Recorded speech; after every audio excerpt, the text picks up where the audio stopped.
frequent Apple software updates, Warren Buffett invests more in Apple, and YouTube takes on podcasts.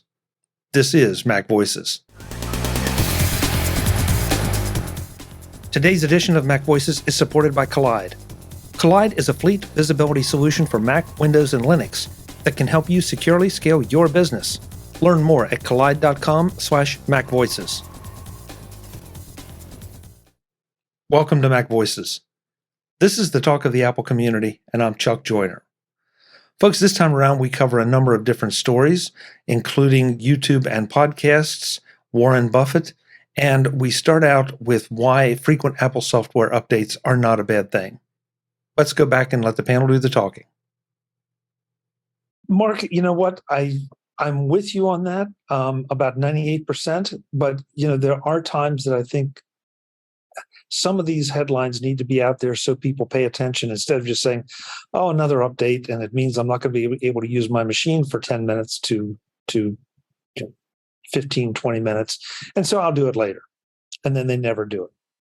And then there's a problem. So once in a while, maybe a little scare is good for everybody. Right. That was my point, is these, when it hits mainstream and David Muir is telling people to update, people, I get calls. Should I do this? Yes. Yeah, do it. So as these people here that I'm looking at, like the general population to update their devices, the security devices, it's, I don't know if it's a scummy Mashable editor who did it or what, but the end result is good. It's not a bad thing. More people update. The bad press, come from the people who don't like Apple. But, World News Tonight didn't say horrible Apple didn't, do what they needed to do. And they say they're blah, blah, also good and blah, blah. They said, no, there's a major, there's a security patch out there. Do it. And, that's what most of the mainstream media did. So it's good. I think, whatever. Yeah. Hey, Brittany has to go. I know. Britt, great to see you. Thanks so much for coming. What do you have you before you dash off? I have actually been posting a whole bunch of stuff to YouTube, which is ADD Liberator. That's also the place on Twitter. But yeah, I've been posting a lot of tech tips and things, and it's been lots of fun. So thank you so much for having me. Hey, you're always welcome. Glad you could do it. Go dash and deal with what you need to deal with, and come back next Tuesday. All right, I'll see you soon. Bye. Take care. Good night, Brittany. I was going to hit one more point on that topic. Please do, David, because I've got one too, but I'll let you finish it up. Yeah, mainstream media. I mean, it was mainstream media mania. I mean, I haven't remembered a long time when an Apple has released a big, serious update like this, and I'm hearing it everywhere. And just like Warren, I'm getting people asking me, and I'm telling people too. It's just, you got to update this. I mean, it's just crazy. I mean, I don't even have to mention all the mainstream media. It's just everybody was talking about it, and it's just crazy that all of a sudden they jump on this when they see that this is it's important. Yeah, it was important, but then like Jeff said, 0 day. That's a big thing, but that's where we are. Mainstream media jumps on it, then there's going to be a craze. Yeah. Brian in the chat room says, my mother-in-law, who follows no tech whatsoever, made sure to forward me an article urgently telling me to update my Apple devices. Shows how broad the story moved. Mm-hmm. Yeah. There you go. And as far as the seriousness of it, I mean, let me remind you that Microsoft is the company that brought you Patch Tuesday. Yes, they did. Where every Tuesday you have to patch you better patch your software. So working in enterprise, I hear about it all the time. And we're doing I'm sure you do. Patch testing constantly. Yep. So I wanted to make sure I got this one in because it's sort of Mark brought it in, and he was going to build a little bit on the Kardashian. No, not the Star Trek thing, but the Kardashian story we did earlier.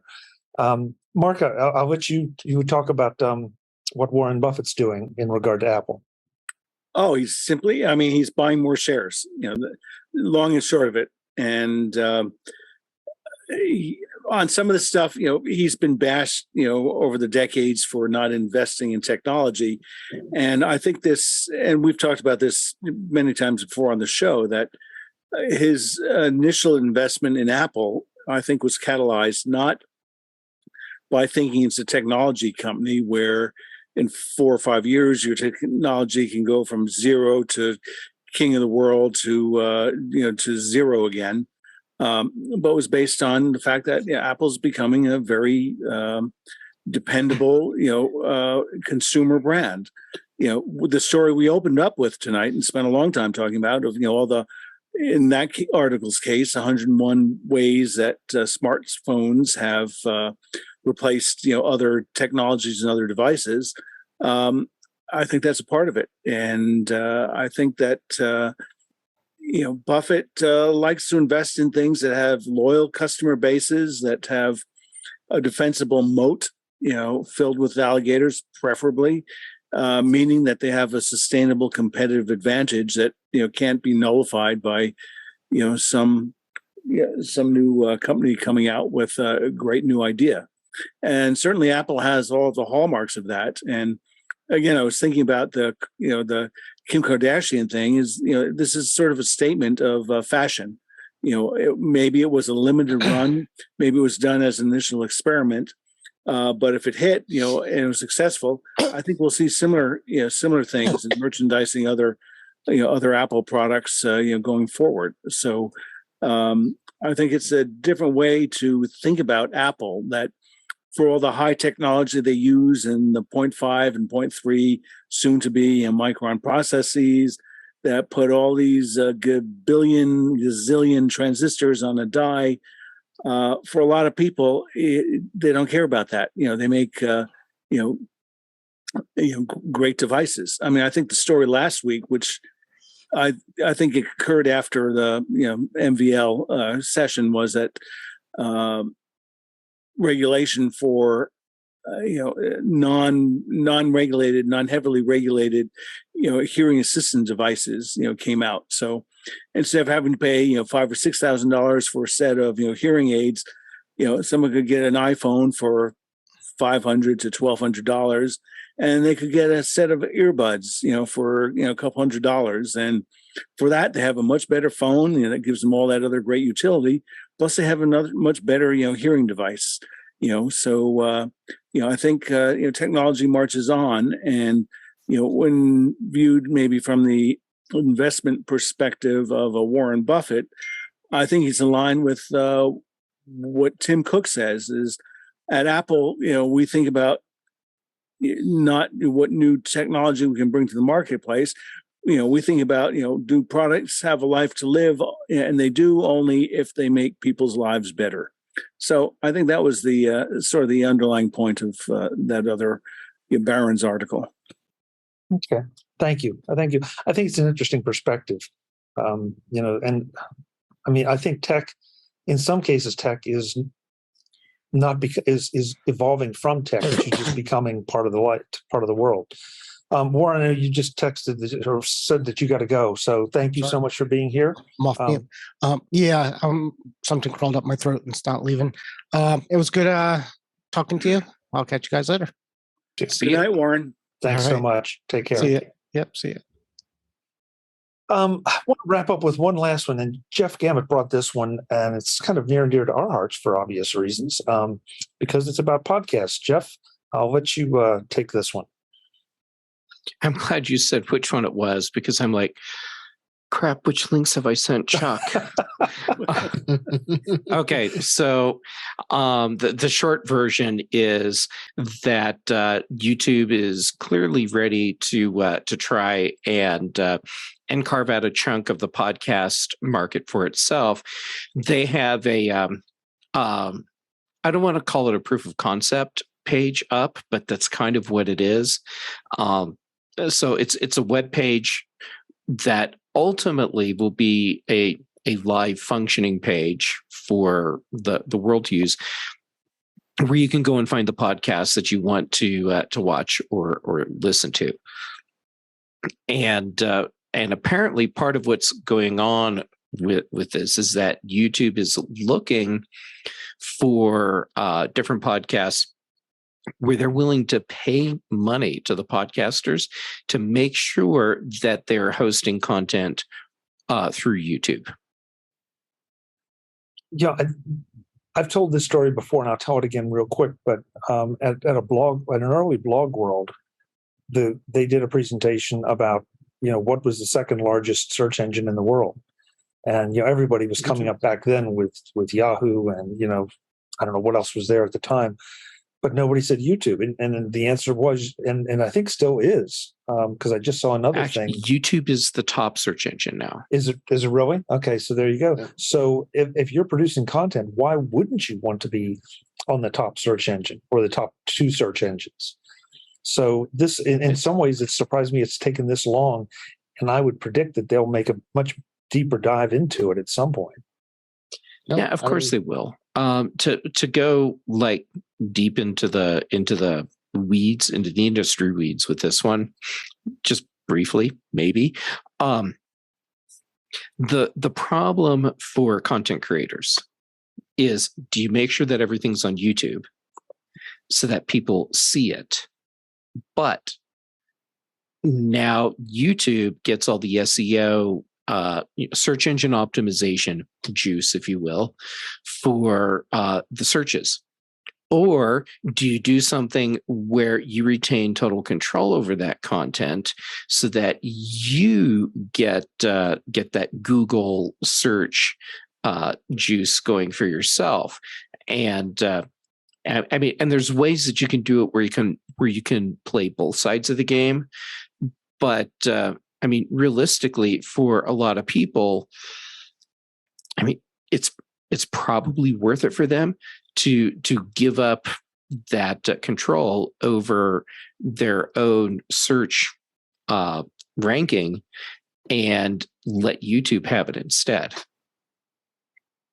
May I play devil's advocate on this? Please.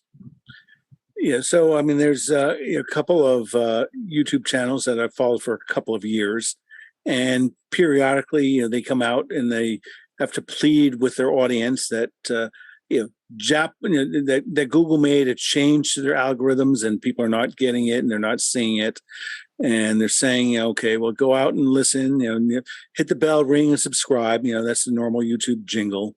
Hit the bell, ring, and subscribe, and also to show Google that you do this, put when you're done watching for your night, put your computer, plug it in, and set up my playlist and just, play it one after the other. Just send Google a message that, people really want to see, my content. And I've seen this, that Google does jerk around in terms of, what they present, and I have no understanding why, they change, what they do. I've got to believe it all boils down to advertising dollars.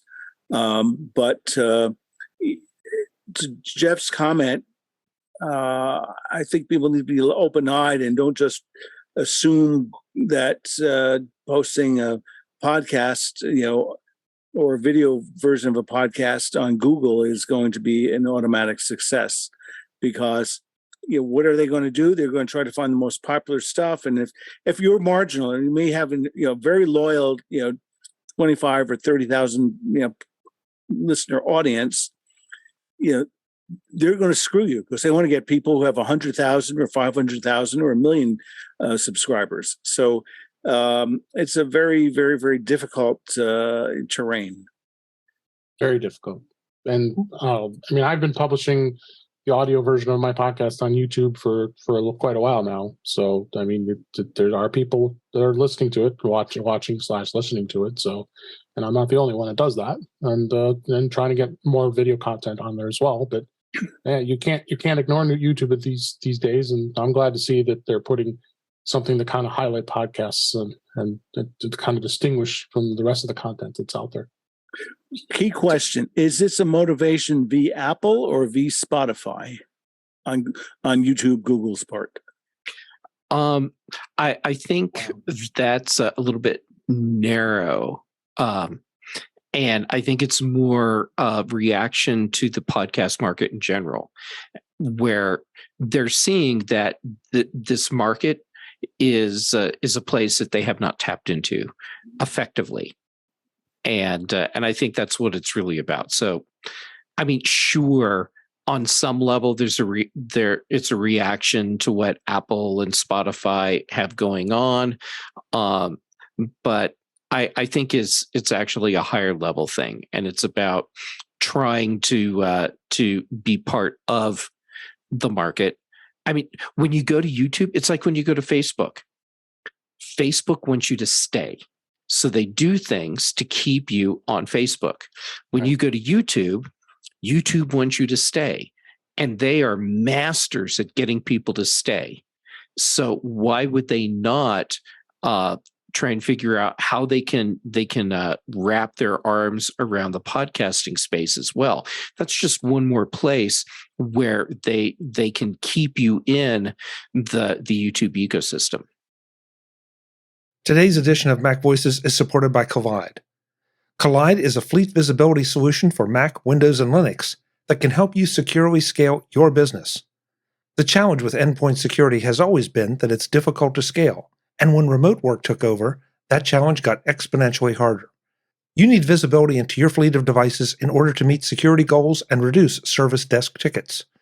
But how do you get that visibility when different parts of your company run on Mac, Windows, and Linux? You get Kolide.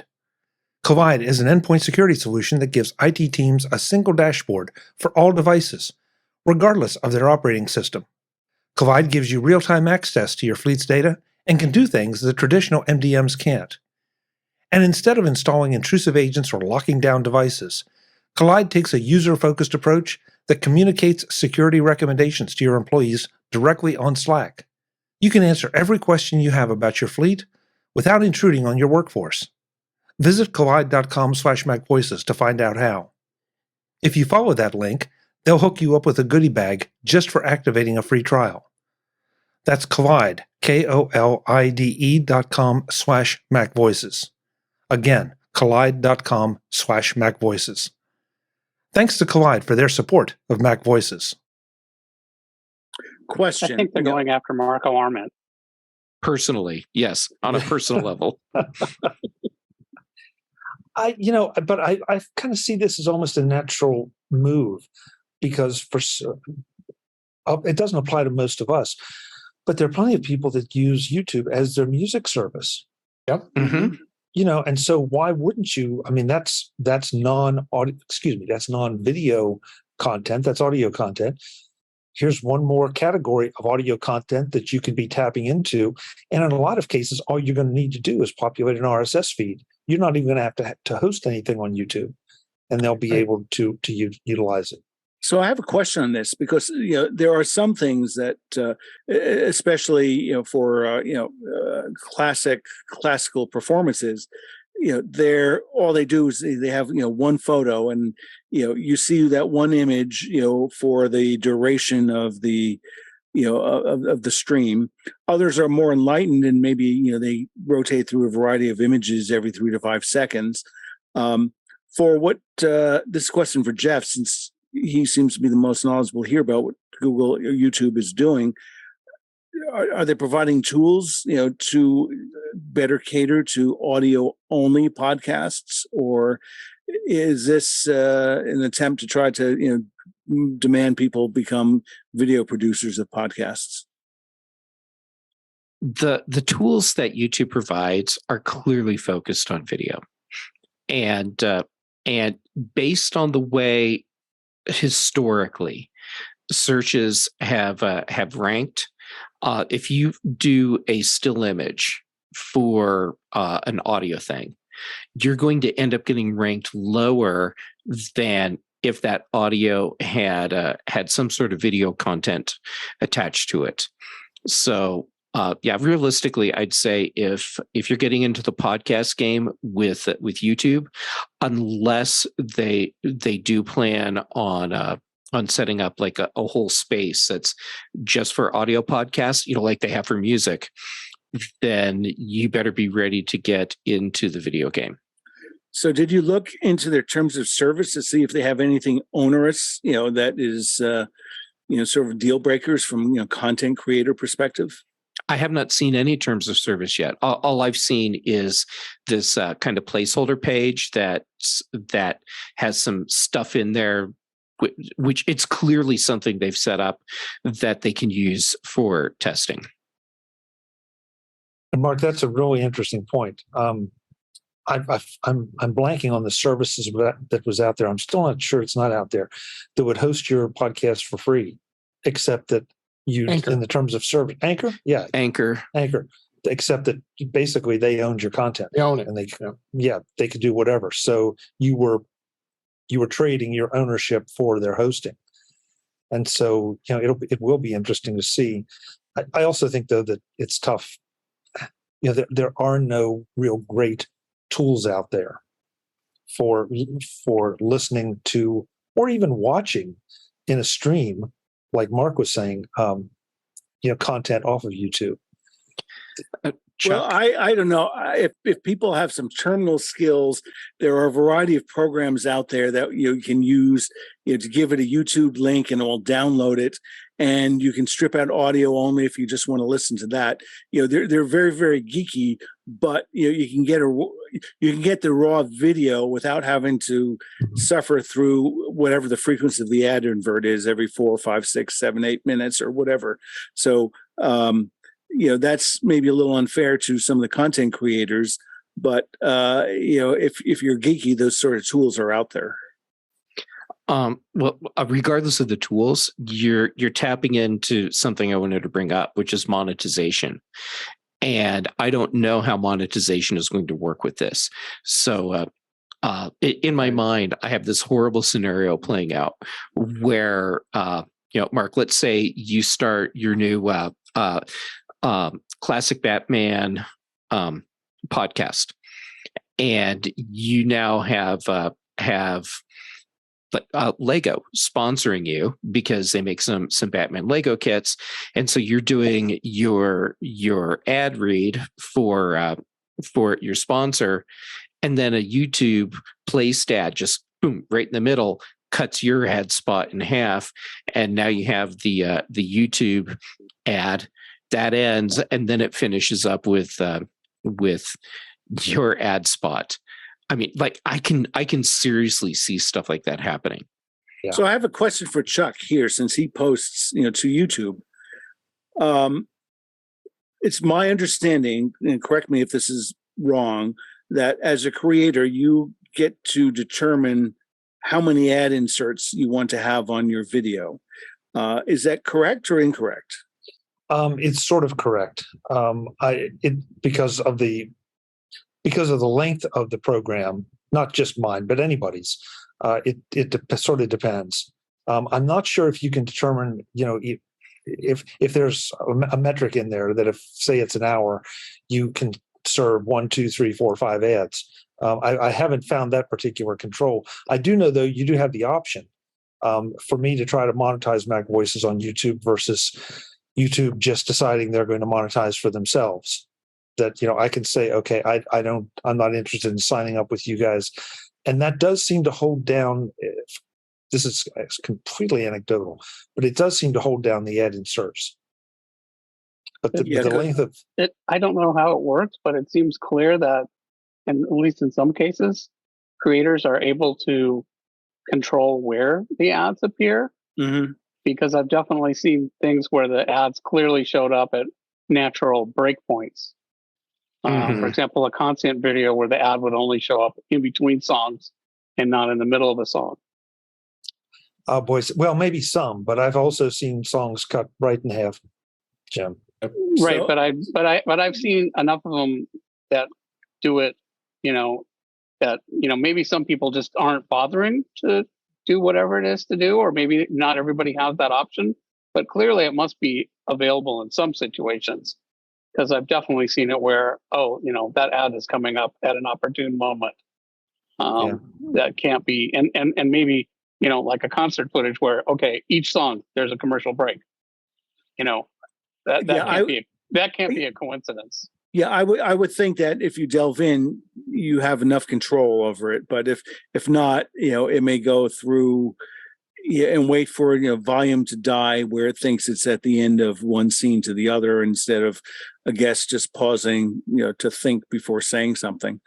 The other thing I've noticed recently, recently, meaning past, I don't know, maybe 3 to 4, 3 to 6 months, is on YouTube, the dramatically increased number of sort of banner ads appearing at the bottom of the screen. Yes. Have anyone else noticed or observed that, or is maybe that's just sensitive to me? No, definitely. No, Definitely. And I don't know if that's YouTube or if that's the creator or both. Oh, I would imagine that's purely YouTube, because I think that's just a browser thing. They just pop the little window up at the bottom. So I'm sure that's got to be good old Alphabet is pressuring their subs to increase their revenue and profits. The content creator can add that too.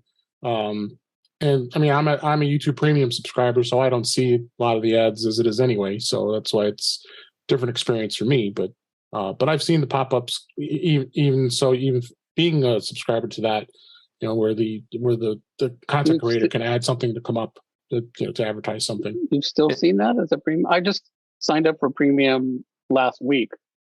I haven't seen any ads since I did that. No, I don't see any ads. I'm talking about like if the content creator actually added like a popover of some sort. Well, so it's in their video. It's in their video, right? Yeah, Jim. So it's not really a pop-up. It's so I think Sundar Pichai's motto. Go away. I think Sundar Pichai's motto is the ads will continue until you pay us to stop. And yeah, well, I did pay them to stop. Jim, I have an answer for you on those videos where the timing just works out for YouTube's ads, and it's that the content creator made their content to account for when the ads appear. So when you have a 10-minute video, that's when that you're going to start having a mid-roll ad from YouTube. So you edit your content so that at 5 minutes there's a break, and there are other set breakpoints. So you as the content creator, you just edit your video for the known breakpoints depending on how long your video is going to be. Jeff, you're not going to convince me that a Peter Gabriel concert recorded in 1992 was timed for YouTube advertisements. That's a totally different thing. Exactly. Yeah. Hey guys, we are way over time. I haven't even looked at the clock because this has been so great. So we're going to get out of here and give the folks back the rest of their evenings, the live folks. But to go around the room and let folks know where they can contact you and discuss, debate any of these issues. And I'm going to flip it around this time and start with Mark. Mark, thank you for being the Riddler tonight. Where can folks catch up with you? Easy place is Twitter at Mark Fuccio, MarkFuccio, all lowercase, one word. Great. Thanks for being here, Mark. Jeff Gamet, thank you for showing up and sharing all your podcast knowledge, among other things. Where can folks find you? The among other things, that's the part that could be problematic. Anyhow, you can find me on YouTube and Instagram and Twitter. I'm Jay Gamet on all of those. And here on Tuesdays with you, on Thursdays on In Touch with iOS with Dave, The Big Show and The Mac Show. So that's Thursdays and Fridays. And then The Context Machine with Brian Chaffin. So just Google me. I'm easy to find. Great. Thank you, Jeff.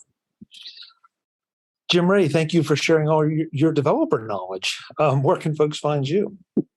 I kept some of my developer knowledge for myself.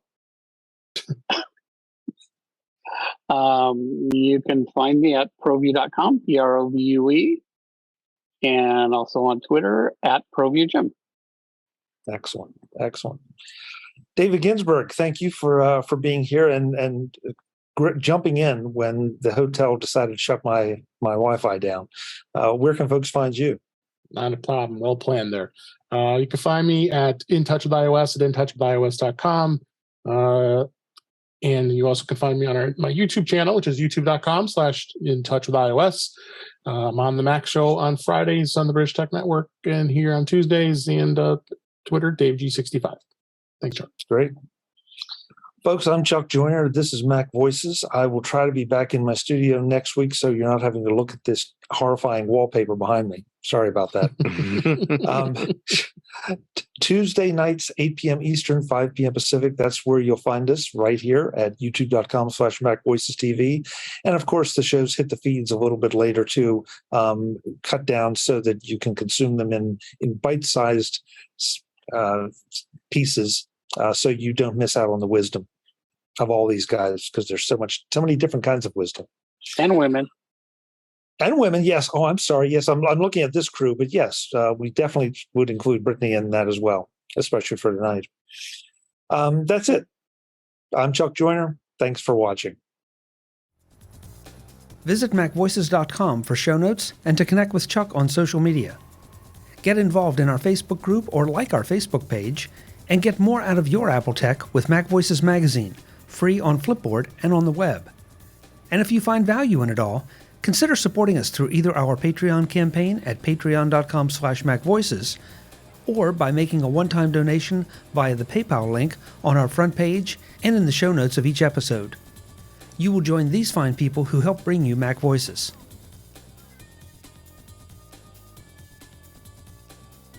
Advertising handled by Backbeat Media at backbeatmedia.com. Bandwidth provided by CashFly at cashfly.com.